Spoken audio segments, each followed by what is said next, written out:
You're listening to the #1 podcast for nonprofit leaders, getting your nonprofit fully funded. This is the Fundraising Masterminds Podcast.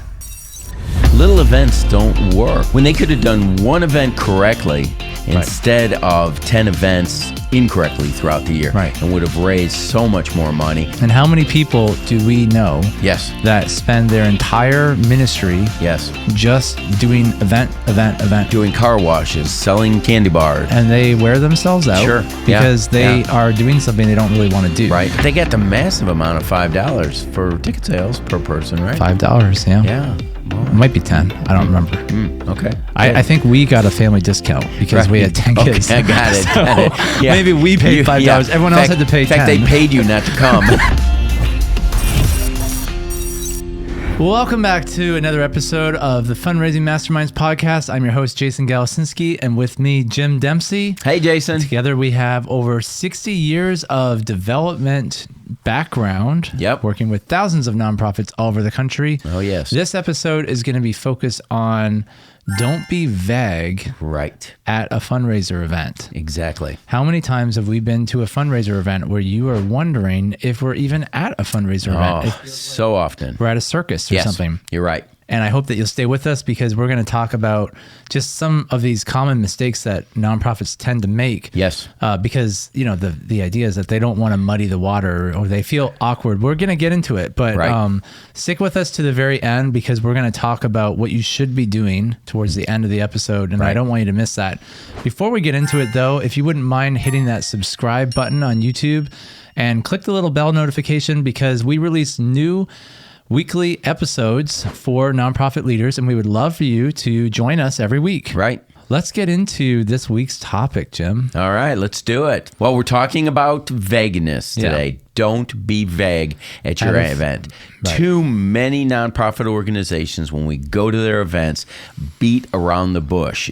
As you said earlier, you would almost be surprised that they were even raising money. It was so vague in the way that they did it. There was no clarity, no conviction. It was almost like they were scared and they were I don't know what they were embarrassed. thinking. Can I tell a story? Oh, please do. How about I tell a story and you tell a story? You got it. You got it? Yep. Okay. The story I'm thinking about, and I got to be careful, to not be too. I'm not going to mention any names because I know these people and they're great people. But there is a nonprofit in our local town who makes it very clear to everyone, come out to this event and support us. We need to raise some money, and it's very obvious to people that this nonprofit needs help. Right. They have an old building, things are falling apart. There's obvious things happening, right? And so for me, being in the industry that I'm in, I'm thinking, okay, well, great, they're going to have a fundraiser. Sure, check it out. You and I know what fundraisers are supposed to look like. Coming from a development background. Yeah. But here's my experience. I show up. Yep. It's in a parking lot of a side off the street thing. You park along the street. There's this public kind of overhang, what you see at like state parks, where you have like an overhang thing. Yeah. Well, it turns out that they're doing like a chili cookout. You buy your $5 ticket to sample, lots of families bring in chili and stuff like that. You grab a bowl of chili, you have a seat at a picnic table, and they've got some bands and entertainment going. Yep. You hang around, you chat for a little bit, you get kind of bored, and you leave. Yeah. Well, of course, they had a presentation, didn't they, about ministry?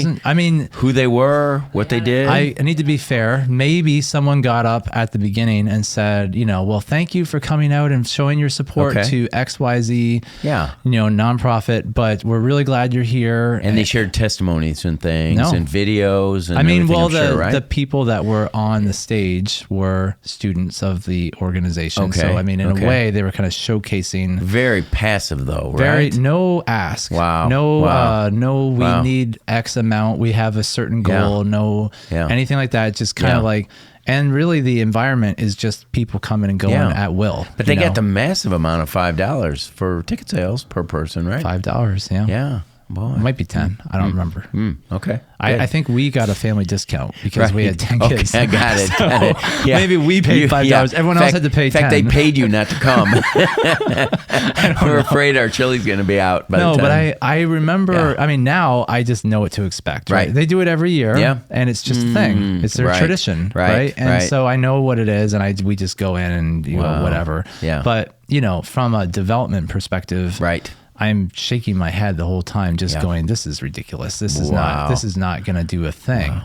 You're just filling time or feeling good about yourself, but really, what is this accomplishing in the grand scheme of things? Right. Maybe you raise $500. Right. And maybe that paid for one person's time to be there. Right. Sure. Exactly. Wow. Probably paid for the rental of the facility. of the the covering. venue. Yeah. Right. Right. Yeah. But that's my story. What's your story, Jim? Well, I mean, this goes all the way back for me, back into the 1980s. I can still remember one of the first events early in my career with Crew. Yeah. We started evaluating what dinners around the country were doing, and I can still remember going to one event in particular, and I felt like the whole evening they were avoiding asking for money. And at the end of the night, someone came up. So this was like a dinner. It was a dinner. Okay. It was a typical. This was probably one time that I would actually refer to as a banquet, because it was really, just a dysfunctional event completely. It was haphazard. There were really no exciting stories. The MC went up and was kind of like, "I am so excited to be here. No place I'd rather be." And the whole night I kept waiting for, when are they going to ask for money? And they were starting to get to the very end of the evening, and I remember them just saying, "Well, we kind of need some money, but if you can't give, don't worry about it, and please just." Really? Yeah. I mean, seriously? The whole thing was embarrassment, just feeling guilty about asking for money. Wow. And you felt like they waited to sneak up on everyone, right? But then when they finally got to the point, they panicked and decided to back off. It was almost like someone was like, "We gotta ask for money at some point." Yeah. It's like they didn't have a plan. Yeah. And so, do you know how they ended it? How? As you're walking out the door, please put some money in some Kentucky Fried Chicken buckets at the end of the night. Now, see, I think my story was worse than yours, because they didn't even ask for money. Yeah. Well, there you have it. It was put up front. Yeah. Come to our thing to support your locals, whatever. Yeah. But the way that I felt like I supported them was buying a $5 ticket to eat chili. Right. But then at the same time, I was confused, because I'm like, how does $5 do anything? But I mean, I guess the chili was donated. Yeah. So maybe, I do have to one-up you, because frankly, the bottom line is at least they got $5 times however many people came. This event had about 250 people, and they raised a couple $100. Wow. I mean, very little was put in those Kentucky Fried Chicken buckets. They could have sold tickets for $5 and done better. Exactly. Yeah. So it was really sad, and I felt terrible for these people. The good news is that we're only evaluating. The bottom line of this episode is, if you don't want to ask for money, charge $5 for your ticket. That's it. Thank you, ladies and gentlemen. That's it for our evening. No, we really do have some answers for our audience, and I'm excited that we can talk about clarity instead of vagueness. I mean, I understand. I mean, we were on the phone call with a high-profile Christian school lady. Sure. Yeah. And even she felt a little uncomfortable. I mean, you could kind of tell, that she was like, "Well, I'm not really feeling like we should do this," or kind of dancing around the issue. Yeah. And so I get it. And here you and I were in the same situation, going, "Wow, what a tremendous opportunity to ask for money." And on the flip side, she was, "I'm not sure if this is the right way to do it." I think people think of asking for money as like begging. Exactly. Well, they do. Yeah, they do. And so it's a necessary evil. They think of the beggar on the street who is holding up a cup, saying, I need a meal, help me, and that has that icky factor to it. Well, the difference between development and fundraising is doing something to someone, development is doing something for someone. And you used a term at an earlier podcast, at a recent podcast, you used blessings broker. And I think that is such an appropriate term in that we have an opportunity to be what we refer to as a blessings broker. We know for a fact, Scripture is very clear that God is going to bless those people who are generous. And when you don't ask someone for money, you don't provide them an opportunity to participate, we are denying them the blessing that God would have when someone gives a gift. And so to be embarrassed, to be shy, to be hesitant about asking is really denying someone the opportunity to be blessed. Right. Going back to my story, the chili cookout. So are we saying that, hey, we should do the same thing, chili cookout, $5 tickets, come. But instead of just entertaining people, people are coming and going or whatever, we are, basically just saying, hey, we need to raise $50,000 for this building, and there's like people coming up and going off and just kind of giving like a sales presentation of why people should be investing. Is that kind of what you're imagining when you're thinking of like, I'm asking for money now? I'm taking your advice. I don't want to break my tradition. Is that going to work? Well, I'll tell you, Jason, there are so many factors that go into putting on a good event. Just because I said mine was worse, it was the worst out of two terrible examples. Choosing an outdoor venue where you've got noise, you've got distractions, and cars driving by, kids running wild, families with 10 kids all over the place, and playing tag, exactly. We've got to really be careful about the venue we choose and the setting that we have. So often when I talk about events, I talk about it being a very special evening. I talk about being a date night, something that you and your spouse look forward to going together. That may have been a family environment, but not necessarily an environment where I want to present the opportunities. We're not saying not to do that necessarily. Like we're just saying, don't expect to raise a whole lot of money. Right. I mean, if the goal is to raise money, there's that's lumped in with a car wash and with an a-thon and with other fundraising activities. And if, as we've talked about in the past, fundraising isn't bad in and of itself. It just doesn't necessarily produce long-term results and long-term benefits. So if you want to have a good time within the community and raise your awareness, maybe a chili cookout is the best way to do it. But if you want to develop new funds and new friends, you're going to have to do an event that provides an environment where you can, in a private, undistracted manner, present your mission, vision, values, present the kinds of things that you're doing and where you're headed in the future. Well, and really, my fear is that, one person might listen to one of the five, and just say, well, they said not to do X, so not to sell tickets or not to sell tables, So that's it with no context. So I'm going to do an event in the parking lot where I just give away chili for free, because they said, well, don't sell tickets, so we don't sell tickets, Or they, what was one of the other ones we did? No big name speaker. No big name speaker, So all right, no big name speaker, but I'm going to still do the wrong kind of event, just really not with a well-known speaker. Yeah, and if you know me at all, you know that I'm kind of an idealist. If you're gonna do something, let's do it the right way. What is the ideal way to raise the most money? If we're gonna do something, if we're gonna put in effort, let's put effort into something that's going to produce the most amount of long-term partners, best return on investment that will, generate monthly giving, that will generate enough giving that could fund our ministry for an entire year, like that kind of stuff.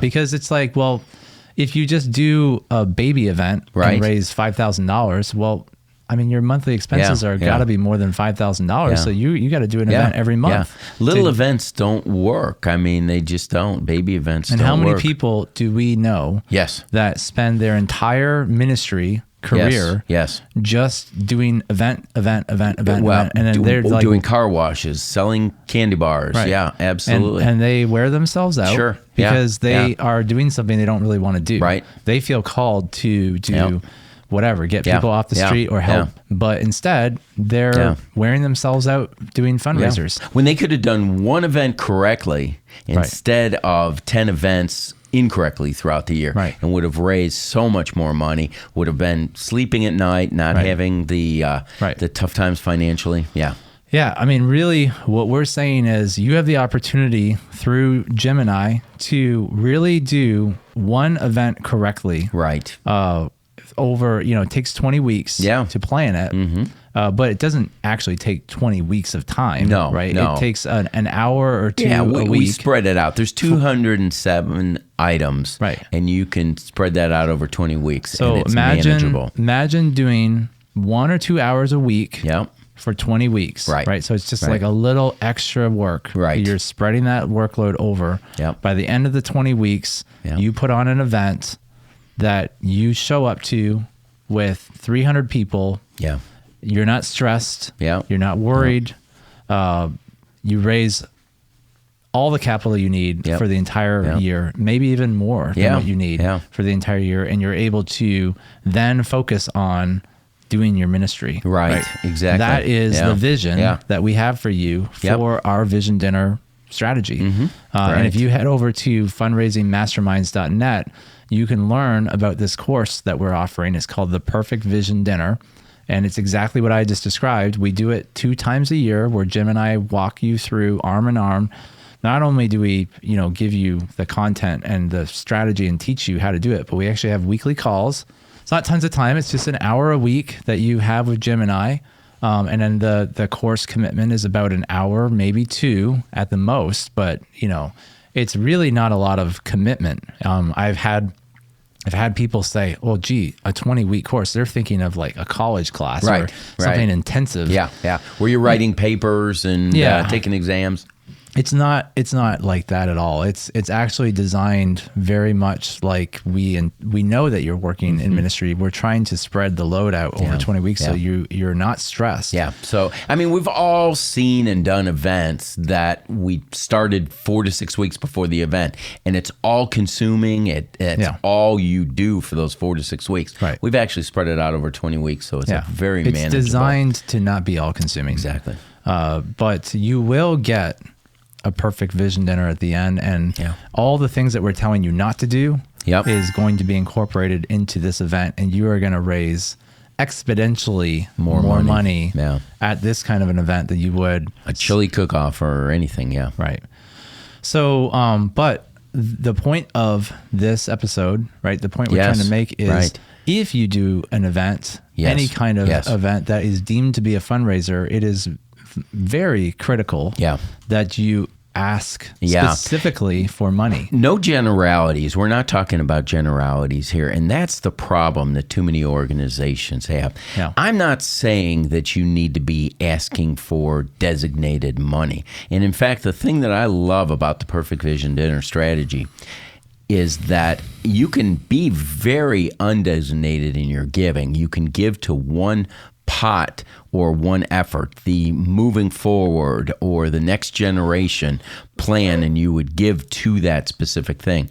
But within that, you're giving people very specific things like this that you could go to. So a gift, if I was a pregnancy center, a gift of $600 or $50 a month would enable us to buy 50 pregnancy kits. Or if I'm Fellowship of Christian Athletes, I can sponsor 10 athletes to a camp for $1,200 or $100 a month. Yep. So I'm being very specific, not saying that your money's going exactly there, but this gives you an idea of how much money you can raise. And it can go all the way, can start as low as $600 or $50 a month, or go as high as $25,000. If I'm a pregnancy center, an ultrasound machine, we want to get an ultrasound machine that would enable us, $25,000 would enable us to buy an ultrasound machine or to get a sonographer. I would also say that if you tried to do that in an outside context with entertainment going and kids running around, it's not going to happen. It's not the words that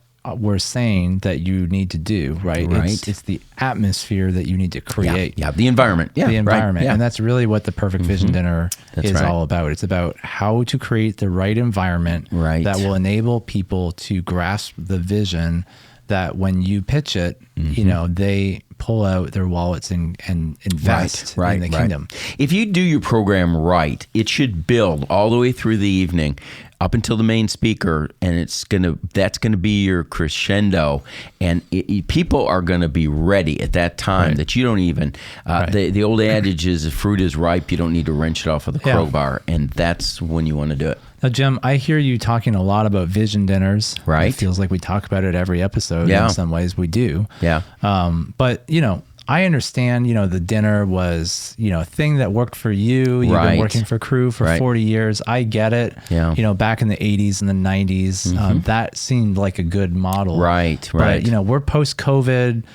We've got chips in our brains and, the government wired to our heads. So things are different now. Right. And I'm just saying, the things that used to work just don't work anymore. Yeah. Well, I'll have to push back on that tremendously. In fact, virtual dinners. See, here's the thing. They are awesome. What really seemed to be a tremendous solution in April and May of 2020, it was a great way to pivot, and it saved a lot of nonprofit organizations being able to do so virtually.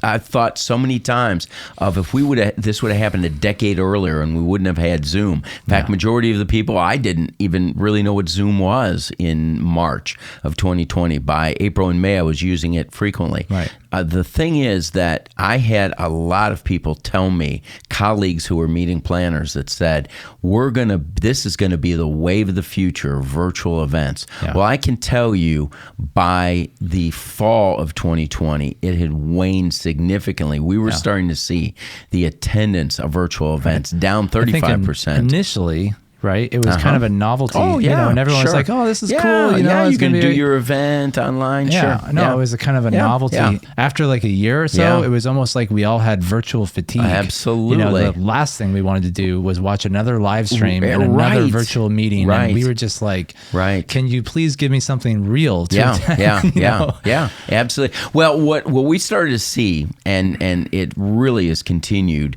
We saw it all through 2021 and into 22. And now we're seeing it full force in 2023, is that people crave getting together. They crave the positivity, the connection, the community. Yeah. I think the one thing will not change, and I had people telling me, Jason, all the way back into the 1990s, that dinners were dead, they aren't going to work. Yeah. And what I saw, the thing that makes this strategy so effective and so long-lasting is it connects people. And we crave Christian community.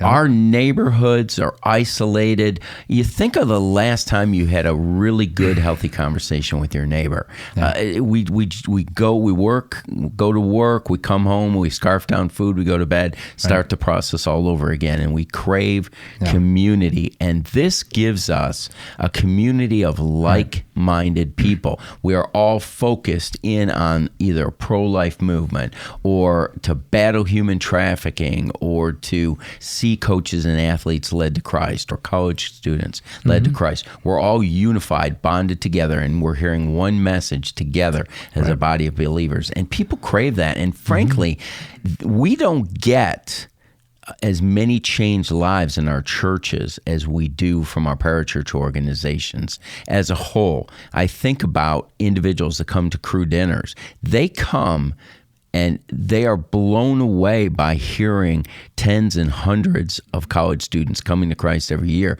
They're lucky in their own church to see 2 or 3 college students come to Christ, and we're seeing hundreds on one campus. Right. Well, I can tell you that definitely craving the human interaction.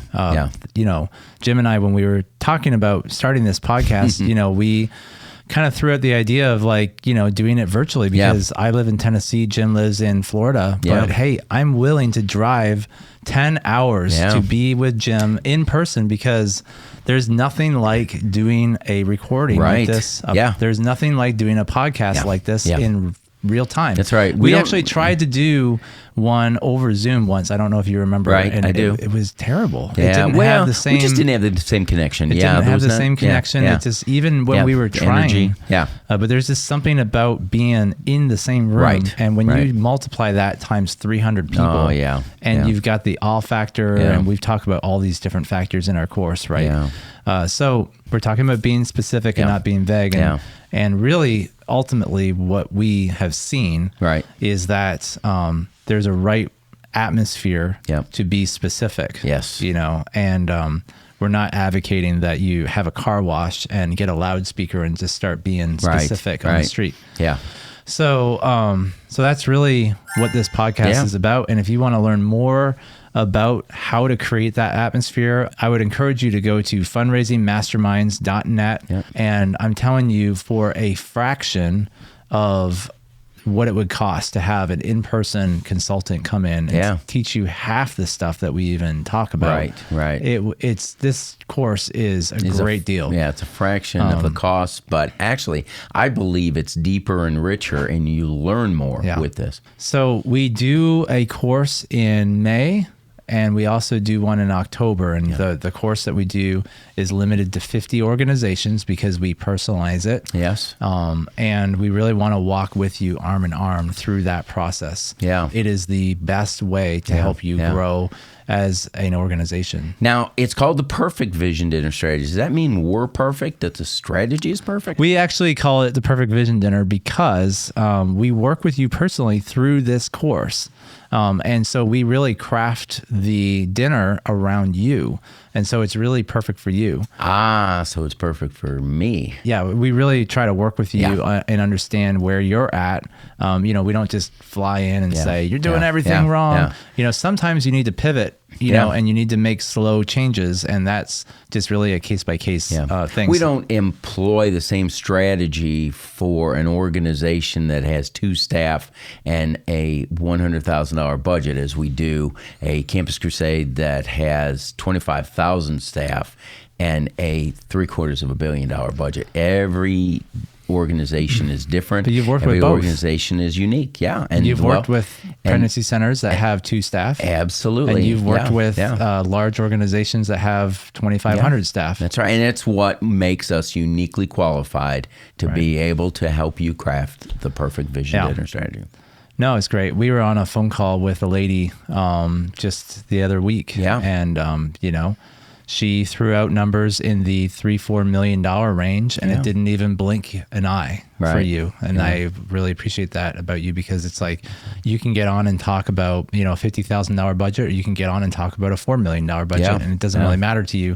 The principles are the same, but we have a development system, and really the system is focused on growing relationships. And it doesn't really matter if you have 5 partners or if you have 2,500 partners. It's the same thing. It scales.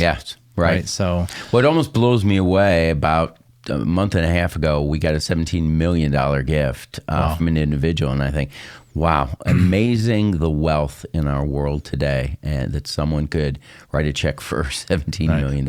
And I bet you got that $17 million check the same way that a pregnancy center would get a $1,000 check. Without doubt, all based on relationships. That's really what it was. It was being very honest, upfront, specific, and personal with people. Right.